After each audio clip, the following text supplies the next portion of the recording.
Cerita novel dimanjakan oleh Presiden bab selanjutnya, ojo lali di subscribe ya lur, yuk gasken. Bab 961. Dia menoleh ke pengemudi yang mengikuti N, apa yang terjadi di jalan. Pengemudi itu menundukkan kepalanya, terlihat sedikit bersalah. Tidak dalam perjalanan, saya baru saja masuk dan bertemu dengan bibi saya. Jenny mengerutkan kening. Lulo Ces. Sopir itu menatapnya dan menambahkan dengan cepat, bibi dan wanita itu punya beberapa kata. Wajah Jenny Jing merosot, memikirkan apa yang baru saja dikatakan Anan, di mana dia tidak akan mengerti apa yang dikatakan Lulanzi padanya. Dia berkata pelan, aku tahu, kamu turun. Setelah sopir pergi, dia menuju ke kamar N. Di dalam kamar, N sedang duduk di tempat tidur sambil merajuk. Ketika dia melihat Jenny masuk, dia mengabaikannya, dan bahkan memutar tubuhnya untuk menghadap ke dalam. Jenny menatap kepalanya yang berbulu dan tersenyum tak berdaya. Wah, apa yang terjadi dengan N kita? Siapa yang berani membuatnya kesal? Jenny tersenyum dan duduk sambil bergulat dengan bahu kecilnya untuk bertanya dengan lembut. N memutar dan melepaskan diri dari tangannya. Tidak baik, tidak ada, aku tidak marah. Jenny tidak bisa menahan tawa, tidak ada amarah. Lalu siapa yang baru saja berteriak dan berteriak padaku? N mengempis, sedikit jengkel. Jenny menghela napas. Ani, apa yang Momi katakan padamu? Tidak peduli seberapa marah kamu tidak bisa mengabaikan orang. Jika kamu tidak senang tentang sesuatu, kamu hanya bisa menyelesaikan masalah dengan membicarakannya, kan? N ragu-ragu, setengah lusin kali sebelum berbalik dengan canggung untuk melihatnya. Jenny bertanya dengan jujur, beritahu Momi apa yang terjadi. Mata N merah dan mulut kecilnya mengempis seolah-olah dia sangat frustasi. Bu, apakah benar Bibi mengatakan kamu tidak akan mencintaiku jika kamu memiliki adik perempuan, dan bahwa kamu akan mengirimku ke rumah nenek untuknya? Petik 2. Jenny tertegun, yang bisa dia pikirkan hanyalah bahwa Lucian mungkin mengatakan sesuatu yang buruk kepada N untuk membuatnya marah, tetapi dia tidak berharap dia mengatakan itu. Wajah Jenny merosot, kalau begitu menurutmu apa yang dikatakan Bibi itu benar? N membeku, wajah kecilnya berkedip kosong. Jenny melanjutkan untuk membimbing, lakukan saja apa yang sebenarnya Anda rasakan di dalam diri Anda. Apakah Momi benar-benar tidak akan mencintaimu dan meninggalkan Anda jika dia memiliki adik perempuan? N tampak terkejut dengan pertanyaan itu dan membeku di sana, tidak berbicara untuk waktu yang lama. Jenny mengusap kepalanya, pikirkan baik-baik dan beritahu aku kalau sudah selesai. Setelah beberapa saat, N akhirnya berbicara, suaranya rendah. Tidak, lalu kenapa kamu masih percaya apa yang dia katakan?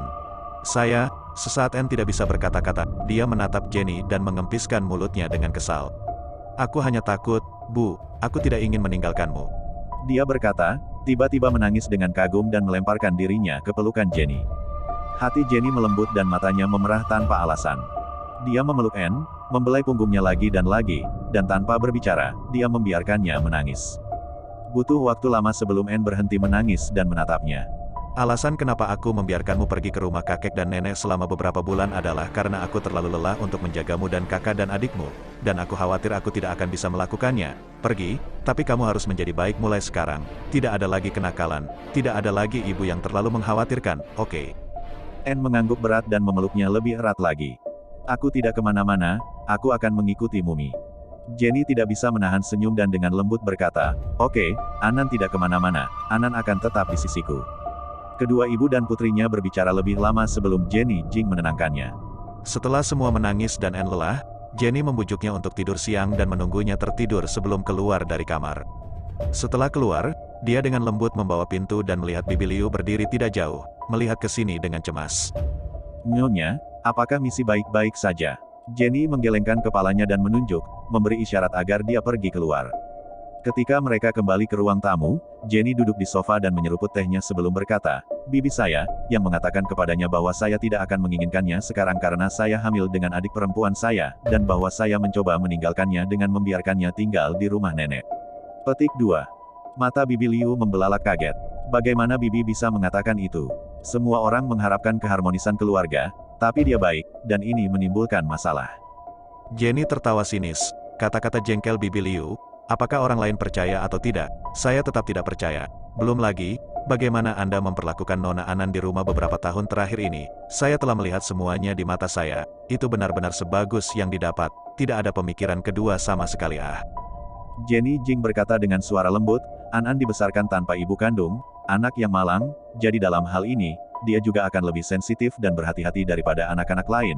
Bibi telah melakukan banyak kesalahan selama bertahun-tahun, saya dapat mengabaikan semuanya, tetapi dia seharusnya tidak pernah menghasut An-An dan menggunakan anak itu untuk mencapai tujuannya sendiri. Petik 2. Pada titik ini, Jenny juga sedikit marah. Bibi Liu setuju, benar, kali ini Bibi sudah keterlaluan. Jenny memikirkannya dan menghela nafas. Oke, mari kita bicarakan ini nanti. Aku lelah, aku akan kembali ke kamarku. Bibi Liu menganggukkan kepalanya, yang membantunya kembali ke kamarnya. Di malam hari, ketika Biden Lu kembali, Jenny Jing memberitahunya tentang hal itu.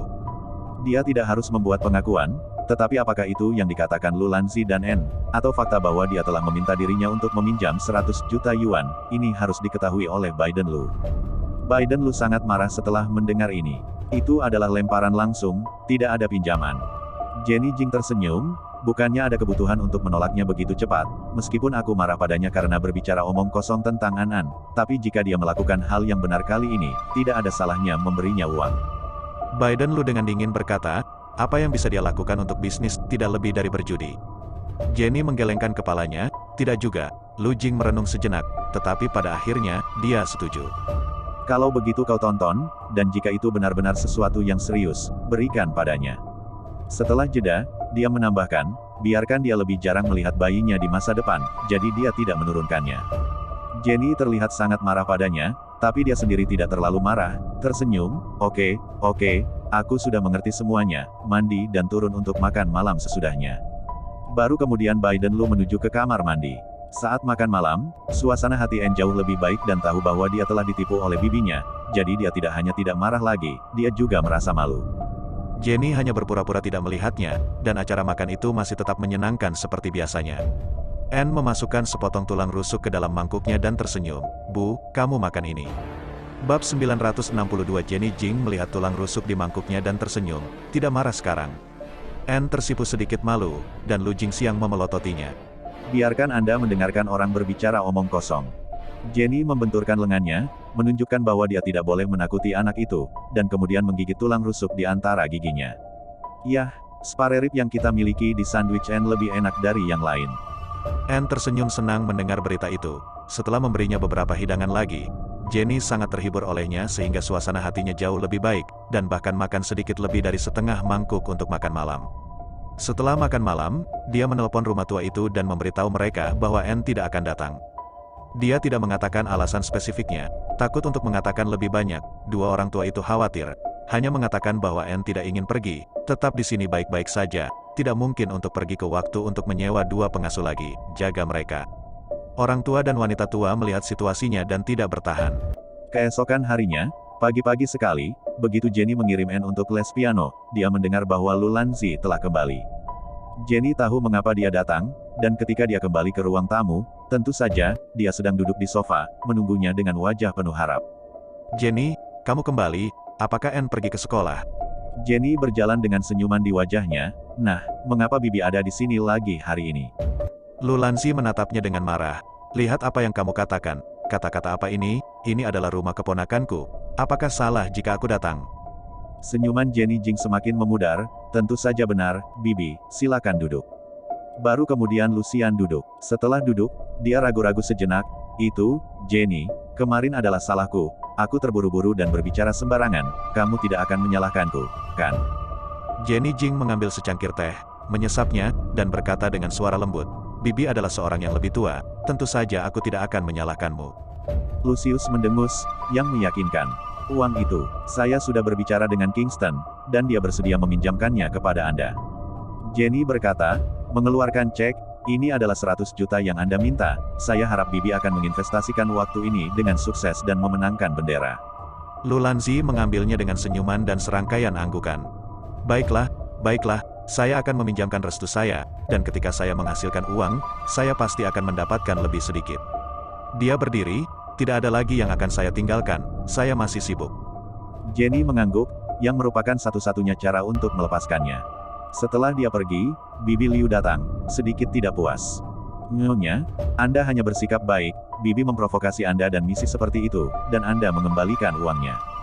Jenny Jing dengan lemah berkata, bagaimanapun juga, dia adalah anggota keluarga Lu. tidak ada kebaikan atau kepahitan bagi Biden Lu di masa lalu, 100 juta, biarkan saja dia.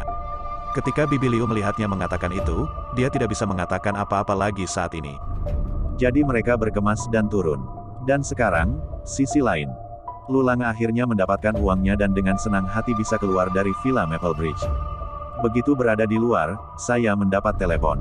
Hei, Ranji-san, kamu di mana? Apakah kamu masih akan menghadiri pertemuan Stoner hari ini? Lucian tersenyum, tentu saja saya akan pergi, saya akan menjemput Anda dimanapun Anda berada. Ya, kalau begitu aku akan mengirimkan alamat di ponselmu. Baik, menutup telepon, dia melihat alamat di teleponnya dan pergi ke alamat itu.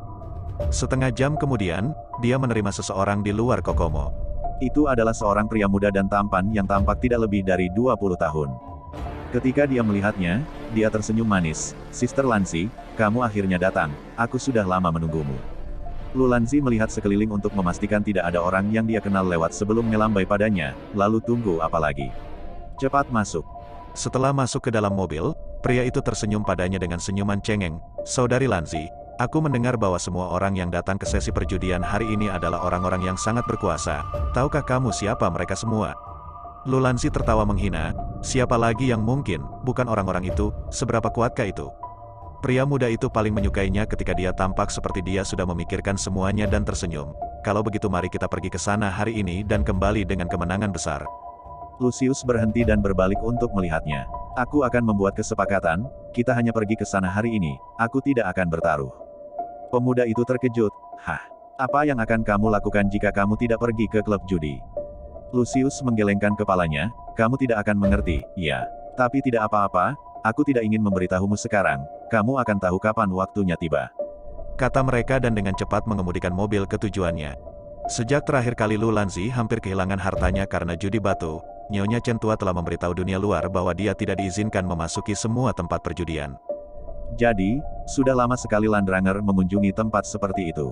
Kali ini, ketika dia mendengar bahwa orang di balik acara itu adalah orang Tionghoa yang telah kembali dari luar negeri, dia mungkin tidak tahu aturannya, itulah sebabnya dia menemukan 2 tiket dan bisa hadir.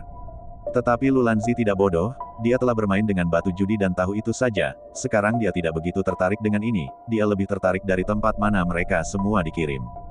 Dia baru-baru ini melihat sebuah ranjau, tetapi masih mengawasi, dan dia datang hari ini hanya untuk mencari tahu apa yang terjadi di sana. Mereka memasuki arena, dan ada kerumunan yang riuh di dalam. Lu Lanzi menemukan tempat duduknya sendiri dan berkata kepada pemuda di sampingnya, Huyuan, nanti, kamu juga bisa membantuku melihat dari mana mereka mengirimkan batu. Hyuk Yuan mengerutkan kening, di mana saya bisa mengatakan itu? Lu Lanzi memelototinya, tidak bisa melihat dengan matamu, tidak bisa mendengarkan dengan telingamu begitu banyak orang, selalu ada yang salah bicara, perhatikan saja. Saat itulah He Yuan mengeluarkan, oh, yang teredam. Namun, bagaimanapun, ini adalah klub judi, karena batu-batu hari ini dikatakan memiliki stok yang sangat baik dan penghalang untuk masuk dinaikkan sesuai dengan itu. Kami semua mengalami kesulitan mendapatkan tiket masuk, jadi mengapa kami harus duduk-duduk dan menyia-nyiakannya?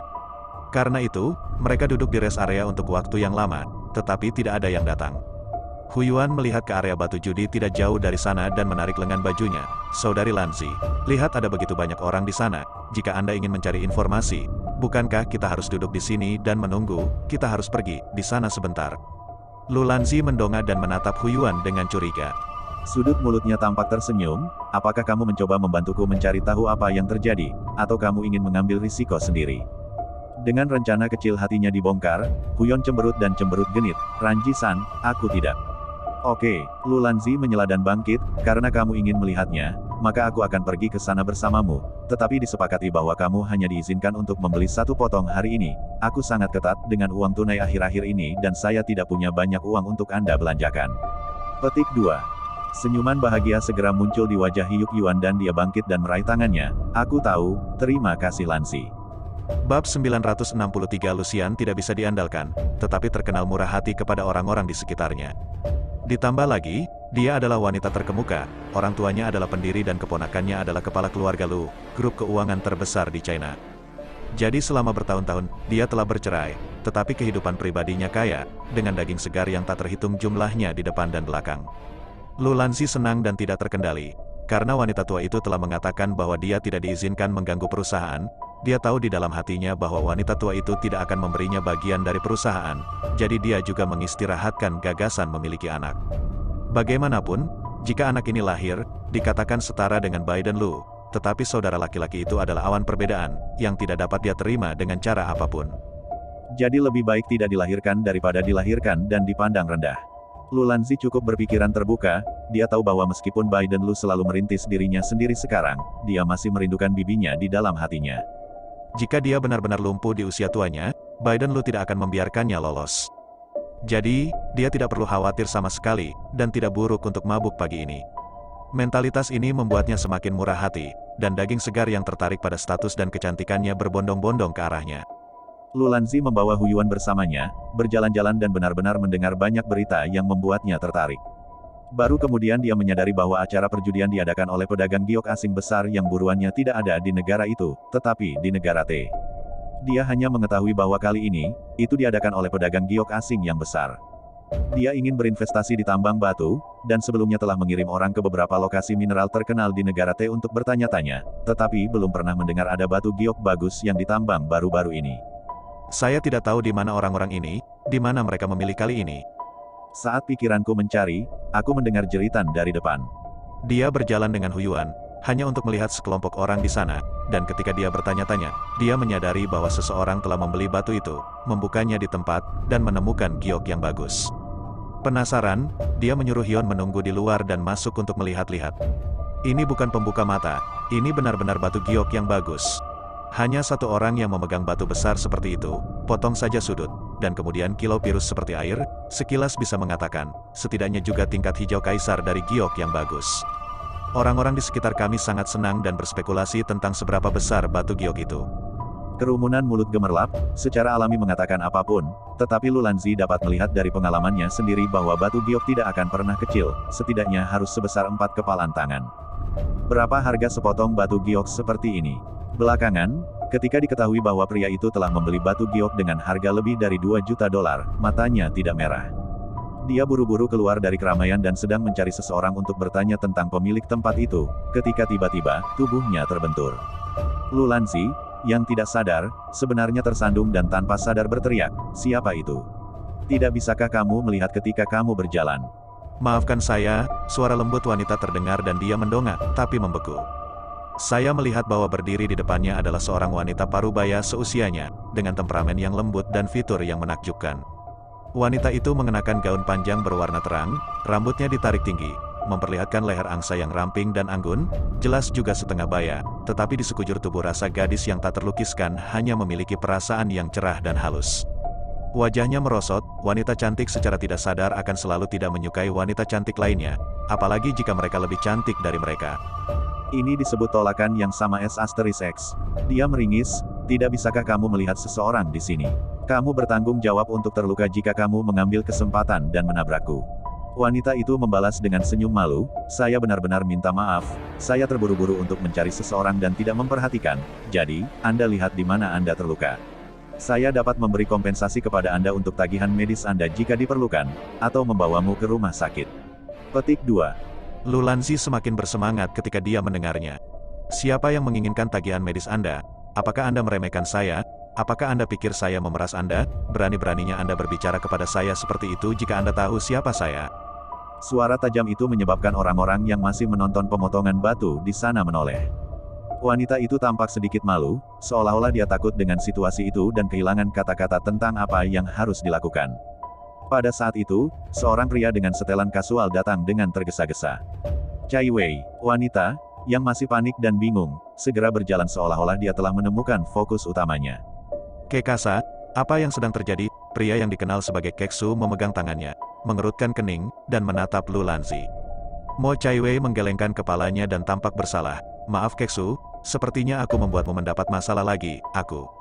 Lucian memotongnya, "Hei, itu laki-laki Anda, bukan? Mengapa Anda bertingkah begitu tinggi dan perkasa ketika Anda tidak meminta maaf karena telah memukul seseorang, dan menyeret pria Anda untuk mendukung Anda?" Kata-katanya membuat Mo Cai Wei semakin malu, mencoba menjelaskan, tetapi dipaksa oleh momentumnya, dia bahkan tidak bisa mengeluarkan sepatah kata pun pada akhirnya.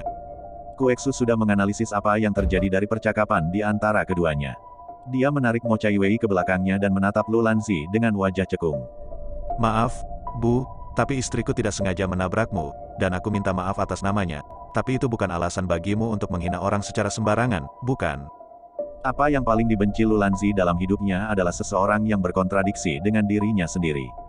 Biasanya di keluarga darat, itu karena mereka tahu bahwa mereka tidak memiliki hak suara dalam masalah tersebut, jadi mereka menyergap mereka. Tapi di luar sana, siapa yang tidak akan memanggilnya Nona Lu dengan hormat? Sekarang pria ini berbicara dengannya dengan nada suara seperti itu, dan api Lu Lanzi berkobar. Saya menghina orang, apa yang salah dengan saya menghinanya? Apa yang bisa saya katakan tentang dia jika dia tidak memukul saya? Apa, kalian memukul seseorang dan masih terlihat seperti Anda memiliki kasus, bukan? Sikapnya yang memalukan menyebabkan alis Keksu berkerut lebih dalam dan sentuhan jijik melintas di matanya. Semakin banyak orang yang mendekat, dan Mo Chaiwei tampak malu, menarik lengan bajunya. Kesera, lupakan saja. Mengetahui ketakutannya dikelilingi oleh orang-orang, Keksu melindunginya ke dalam pelukannya dan berkata dengan suara yang dalam, "Wanita ini, istriku baik dan lemah dan tidak ingin berdebat denganmu, karena kamu mengatakan dia memukulmu. Baiklah, cukup ucapkan langsung apa yang Anda inginkan, tidak perlu ribut-ribut di sini." Hanya ketika Lu Lanzi melihat bahwa pihak lain telah melunak, barulah dengan bangga mendengus. Aku tidak ingin ada hubungannya dengan itu, jadi biarkan dia memberitahuku bahwa dia menyesal 3 kali di depan semua orang dan lupakan saja. Ketika Mo Chaiwei mendengar kata-kata itu, dia mengucapkan 3 permintaan maaf dengan suara rendah. Wajah Keksu sangat jelek, bukan karena dia marah pada Mo Chaiwei karena meminta maaf kepada seseorang, tapi wanita di depannya terlalu sombong untuk dimaafkan. Dia memandang Lu Lanzi dengan dingin dan tajam. "Bagus, sekarang setelah permintaan maaf telah dibuat, bisakah kita pergi?" Bab 964 Lucian mendengus dari ujung ke ujung, lebih seperti itu. Saat itu, Hyuk Yuan datang mencarinya, jadi dia membiarkannya meraih lengannya dan menggoyangkannya. Koeksu membantu Mo Chaiwei dan pergi ke ruang tunggu belakang. Begitu dia duduk, Koeksu bertanya dengan prihatin, "Apa kabar? Kamu baik-baik saja, tidak ada yang tidak nyaman dimanapun, bukan?" Mo Chaiwei menggelengkan kepalanya dan memiringkan wajahnya ke arahnya dengan senyuman kecil. "Koeksu, maafkan aku telah membuatmu mendapat masalah lagi hari ini." Keksu mengerutkan kening dan tampak sedikit tidak senang. "Sudah berapa kali aku memberitahumu, kita adalah suami dan istri. Itu hal yang benar untuk dilakukan untuk membantu satu sama lain, apa maksudmu membuat masalah bagiku?" Dia berhenti, dan kemudian menghela nafas. "Selain itu, jelas bahwa wanita itu mengikuti keinginannya, dan kamu membiarkannya. Perusahaan telah dalam proses mengembangkan produk baru selama beberapa tahun terakhir, dan perusahaan sekarang dalam proses mengembangkan produk baru untuk masa depan." Petik 2. Tentu saja, Koeksu tahu apa yang dia pikirkan, tetapi dia tidak bisa menahan diri untuk tidak melihatnya dengan sikap tabah. Dia dengan bijak tidak melanjutkan topik ini dan menepuk tangan Mo Chaiwei. "Duduk sebentar, aku akan mengambilkanmu segelas air." Mo Chaiwei mengangguk dan mengawasinya keluar. Segera, Keksu kembali dengan segelas air di tangan dan seorang pria parubaya lainnya di belakangnya. Meskipun pria itu kuning, dia memiliki alis yang dalam dan hidung mancung, tetapi dia agak mirip dengan orang barat, ras campuran pada pandangan pertama. Hal pertama yang perlu Anda lakukan adalah melihat-lihat rumah. Chef, kalian benar-benar menyukainya. Mo Chaiwei berdiri dan tersenyum sedikit. "Jika kakak Yu berkata baik, maka itu pasti bagus, hanya saja kami akan kembali kali ini, tapi kami mengganggumu." Lelaki bermarga Yu itu melambaikan tangannya dengan sangat besar, sama sekali tidak peduli. Kata-kata apa, berlama-lama tidak membuang-buang waktu. Tentu saja jika bukan karena Dr. K, saya akan mati di gurun, ngomong-ngomong, atau aku berhutang nyawa pada suami dan istri. Alis Koeksu lembut saat dia berkata, "Angkat tangan saja." "Ini adalah tangan untuk Anda, tapi itu penyelamat bagi saya." Ketiganya bercanda dan duduk. 5 tahun lalu, Mo Chaiwei dan Keksui melakukan perjalanan dan secara tidak sengaja menyelamatkan Bos Yu, yang digigit ular berbisa dan sekarat, di gurun, dan membawanya kembali ke kastil untuk dirawat. Karena ibu Bos Yu berasal dari China, kali ini Mo Chaiwei dan Keksiu ingin kembali ke China untuk bermain, karena tidak ada yang mereka kenal di China, jadi mereka menghubunginya, sehingga ada kenalan yang bisa membimbing 1 atau 2 orang. Tuan Yu duduk sebentar, tiba-tiba, bertanya, "Benar. Tadi di luar, saya mendengar seseorang membuat keributan. Saya bertanya ke sekeliling untuk mengetahui itu Anda. Apa yang terjadi?" Wajah Mo Chaiwei berubah, dan Koeksu mengerutkan kening. Mo Chaiwei tersenyum, "Ini bukan masalah besar, hanya saja aku baru saja berpisah dari Su dan terburu-buru untuk menemukannya, dan aku tidak sengaja bertemu dengan seorang wanita, jadi kuharap itu tidak mempengaruhi bisnismu." Bos Yu melambaikan tangannya, itu tidak ada, tapi wanita yang kamu bicarakan, saya kenal dia. Mo Chaiwei tercengang, kalian saling kenal, ya, berbicara tentang ini, Bos Yu sepertinya sedang dalam mood dan berkata secara misterius, dia, adalah anggota dari keluarga Lu di Kyoto, keluarga Lu tahu kan? Mo Chaiwei mengangguk, aku pernah mendengarnya, seperti itu salah satu dari 4 keluarga besar. Iya, saya tidak perlu memberitahu Anda betapa kuatnya keluarga Lu ini. Tetapi sejauh yang saya tahu, wanita itu adalah nona tertua dari keluarga Lu, Lu Lanzi, putri dari ayah pendiri, Tuan Lu, yang selalu sangat sulit diatur di Kyoto. Wajah Mo Chaiwei berubah saat dia mendengar kata-kata itu, sedikit memutih. Dia menamparkan dadanya setelah itu, untung aku tidak main-main dengannya, kalau tidak itu akan buruk. Keksu dengan dingin menyela. Jadi bagaimana jika aku mengacaukannya? Apakah mengherankan jika dia benar-benar berani datang untuk membalas dendam? Bos Yu menggelengkan kepalanya, itu tidak terlalu buruk, meskipun dia adalah rindu tertua dari keluarga Lu, tapi kepala keluarga Lu saat ini bukanlah Tuan Lu, juga bukan dia, tapi keponakannya Biden Lu, orang itu Biden Lu, meski aku belum pernah bertemu dengannya, tapi ku dengar dia orang yang sangat masuk akal dan sopan, dia tidak akan bertengkar dengan orang lain untuk hal-hal seperti itu. Petik 2. Baru saat itulah Mo Chaiwei mengangguk meyakinkan. Mereka bertiga sedang mengobrol, ketika tiba-tiba seorang anggota staf masuk dengan cepat. Bos, ada seorang wanita bernama Lu yang mengatakan ingin bertemu denganmu. Bos Yu tertegun, sedikit terkejut, seorang wanita bermarga Lu, siapa? Staf memandang Mo Chaiwei, dia adalah asisten pribadi Bos Yu. Jadi dia secara alami mengenal Mo Chaiwei, jadi dia bahkan berkata, orang yang bentrok dengan Nona Mo di aula tadi. Kali ini, baik Mo Chaiwei dan Koexiu menjadi pucat. Koexiu berdiri dalam sekejap, wajahnya dingin, dia masih ingin datang mencari masalah, bukan? Chaiwei, kamu duduk di sini dan jangan bergerak, aku akan pergi keluar dan memberinya pelajaran. Suki, Mo Chaiwei menahannya, takut dia akan mendapat masalah karena dorongan hati. Bos Yu mengangkat tangannya dan berkata dengan suara yang dalam, jangan khawatir, saya akan keluar dan melihat-lihat dulu, mungkin saya tidak di sini untuk menemukan Anda, selain itu, ini adalah tempat saya, dan bahkan jika ada yang salah, aku masih di sini, jadi kamu tidak perlu melakukan apapun. Dia berkata, dan berjalan cepat keluar ruangan. Mo Chaiwei menarik Kekxiu untuk duduk. Hatinya gelisah, tetapi pada saat ini, dia mendengar suara wanita yang lembut datang dari luar pintu. Jadi kau adalah pemilik tempat ini, sudah kubilang, aku sudah lama mencarimu, tapi aku punya sesuatu yang penting untuk dibicarakan denganmu. Bos Yu tersenyum, Nona Lu telah melakukan kunjungan yang luar biasa, mohon maafkan saya karena terlalu jauh, saya tidak tahu apa yang ingin Anda diskusikan dengan saya. Tidak nyaman berbicara di sini, ayo masuk. Setelah mengatakan itu, dia tidak peduli bahwa Bos Yu menghalangi dan membawa langkahnya ke kamar kecil. Begitu masuk, saya melihat pria dan wanita itu duduk di sofa. Bos Yu mengikuti di belakang dan buru-buru masuk, dan ketika dia melihat situasinya, dia menjelaskan, Nona Lu, untuk memperkenalkan Anda, keduanya adalah teman saya, Nona Mo Chaiwei Mo, dan Dr. Ke Cui Ke. Mo Chaiwei tersenyum canggung dan sopan padanya, tapi Kekxiu menjaga wajahnya tetap dingin, terlihat seperti dia adalah musuh dan ingin melakukan sesuatu kapan saja. Lucian mengangkat alisnya, sedikit terkejut. Bab 965. Jadi mereka teman Bos Yu, kataku, mengapa mereka begitu mengesankan? Dia tersenyum dan menoleh ke Bos Yu, jadi, kamu tahu tentang apa yang terjadi di aula tempat kita berada sebelumnya. Bos Yu tidak tahu apa yang diinginkan wanita itu, menyeka keringat dari dahinya dan memberikan kompensasi dengan senyuman. Aku tahu, tapi mereka berdua adalah temanku, ditambah itu memang tindakan yang tidak disengaja untuk bertemu denganmu sebelumnya, jadi tolong jenis. Sebelum dia bisa menyelesaikan kalimatnya, dia disela oleh Lu Lanzi yang mengangkat tangannya. Segera setelah itu, dia terlihat memutar pinggangnya dan berjalan menuju Mo Chaiwei. Kekxiu dengan waspada bangkit, melindungi Mo Chaiwei di belakangnya dan bertanya dengan suara dingin, apa yang kamu inginkan? Lucian menatapnya dan mengangkat alisnya, itu bukan urusanmu, aku hanya akan bicara dengannya. Di belakangnya, Mo Chaiwei berdiri dan menarik sudutnya. Suki, tidak apa-apa, biarkan dia berbicara denganku. Baru saat itulah Keksu menyingkir dengan wajah dingin. Lucian mengukur wanita di depannya. Jelas bahwa mereka semua berusia parubaya.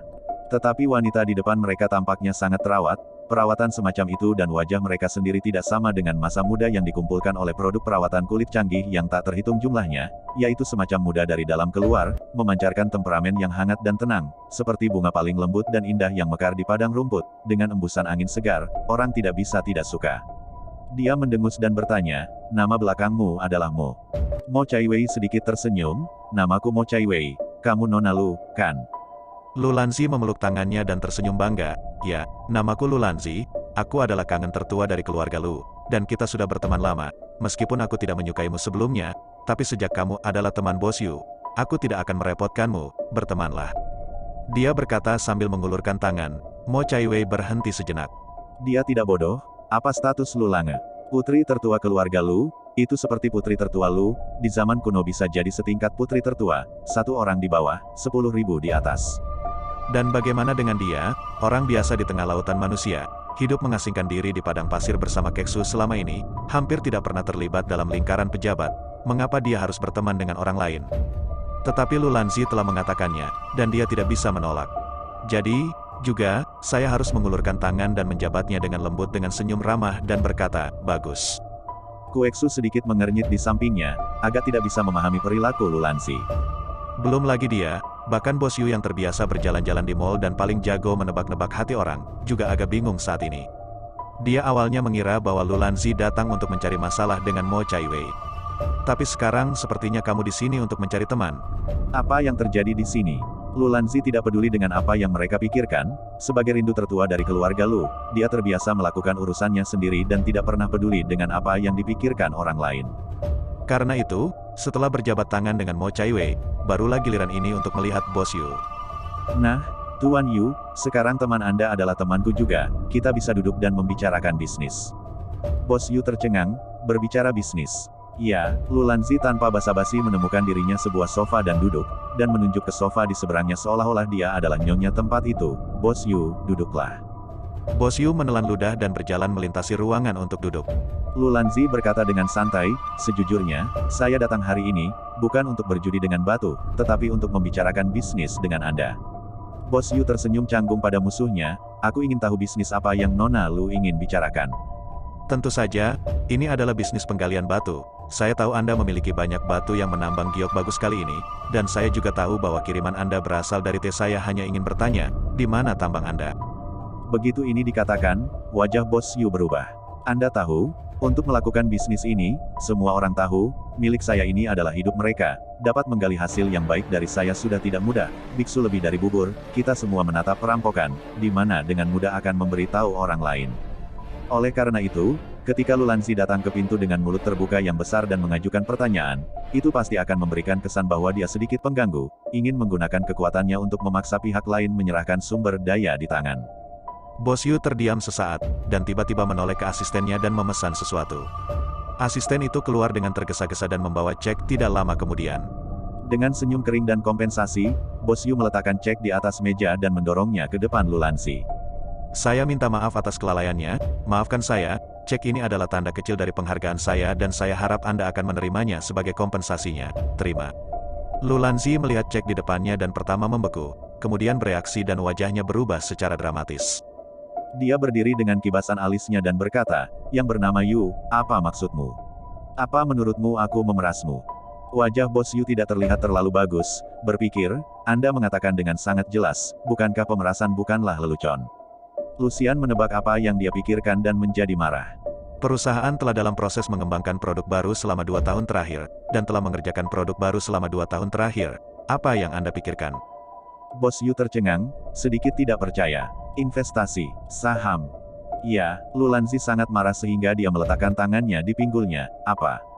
Jangan bilang kamu tidak membutuhkannya, terus terang saja, sebelum saya datang ke sini hari ini, saya sudah memeriksa, beberapa tambang besar di negara T telah dikembangkan, ada batu giok yang bagus juga yang sudah lama digali, barang yang keluar dalam beberapa tahun terakhir tidak bagus sama sekali. Tapi nasibmu sangat bagus, dan kamu punya sepotong besar Emperor Green, kurasa itu pasti tambang baru yang baru saja ditemukan, kan? Tambang baru baik-baik saja jika kecil, jika besar, Anda pasti tidak akan bisa memakannya sendiri, tetapi juga mudah untuk cemburu pada orang, sama saja, saya baru-baru ini kemudian ingin mencari investasi di daerah ini, saya mendapat dukungan dari keluarga Lu, Anda adalah jika Anda bersedia, membawa saya untuk melihatnya, saya ingin melihatnya untuk membeli milik saya ini, bagaimana kalau kita milik saya bersama? Petik 2. Saya harus mengatakan bahwa kadang-kadang di dunia ini, memang ada yang namanya berkah yang bodoh, mungkin itu kesalahan, atau mungkin Lucian benar-benar telah menyelesaikan pekerjaan rumahnya sebelumnya, tapi kali ini tebakannya benar.